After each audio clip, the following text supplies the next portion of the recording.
চিকিৎসক মৌমিতা দেবনাথকে ধর্ষণের সময় সাহায্য করে তারই দুই নারী সহকর্মী, এমন চাঞ্চল্যকর তথ্যই উঠে এসেছে। শুধু তাই নয়, তাকে যে গণধর্ষণ করা হয়েছে তাও নিশ্চিত করেছেন চিকিৎসকরা। মৌমিতার পুরো শরীরে 113টা কামড়ের দাগ ছিল। 150 গ্রামের মতো শুক্রাণু পাওয়া যায় তার দেহে। সাধারণত একজন সক্ষম পুরুষের শুক্রাণুর পরিমাণ গড়ে 5-6 গ্রাম। যদি 100 গ্রামও শুক্রাণু ধরা হয়, তার মানে কমপক্ষে 18 থেকে 20 জন পুরুষের সমান শুক্রাণু পাওয়া গেছে মৌমিতার দেহে। পশ্চিমবঙ্গের আরজি কর মেডিকেল কলেজের শিক্ষার্থী মৌমিতা দেবনাথ টানা 36 ঘন্টার অক্লান্ত ডিউটি শেষে মৌমিতা সেমিনার রুমে বিশ্রাম নিচ্ছিলেন। ঠিক এই সময় তাকে ধর্ষণ ও হত্যা করা হয়। ময়নাতদন্তের রিপোর্টের দাবি, যৌনাঙ্গে গভীর ক্ষত হয়েছে।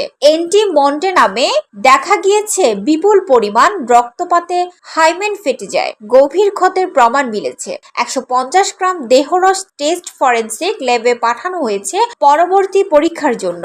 তরুণী চিকিৎসকের বুকে আঘাত লাগে, শ্বাসরোধ করে দম বদ্ধ করা হয়েছে। থাইরয়েডের হাড়ে নির্যাতনের চিহ্ন পাওয়া গিয়েছে।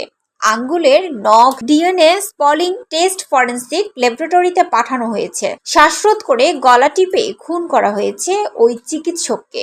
ময়না তদন্ত রিপোর্টে ভয়াবহ তথ্য দেওয়া হয়েছে। নিহতের মাথায় ক্ষত থাকার বিষয়ে বেশ কিছু পিটিশন দেওয়া হয়েছে। তাতে বলা হয়েছে তার 2 কানে ক্ষত আছে। এতে বোঝা যায় প্রচন্ড শক্তি প্রয়োগ করা হয়েছে।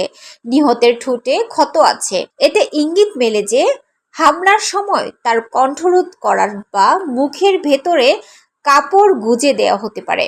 তার কাঁধে কামড়ের দাগ আছে। পিটিশনে আরও বলা হয়েছে, অটোপসি রিপোর্টে নিহতের শরীরের ভেতরে প্রায় 150 মিলিগ্রাম শুক্রাণু পাওয়া গিয়েছে। এই পরিমাণ এটাই বলে দেয় যে ধর্ষণের একাধিক ব্যক্তি জড়িত ছিল। এ থেকে সন্দেহ আরও ঘনীভূত হয় যে তাকে গণধর্ষণ করা হয়েছে।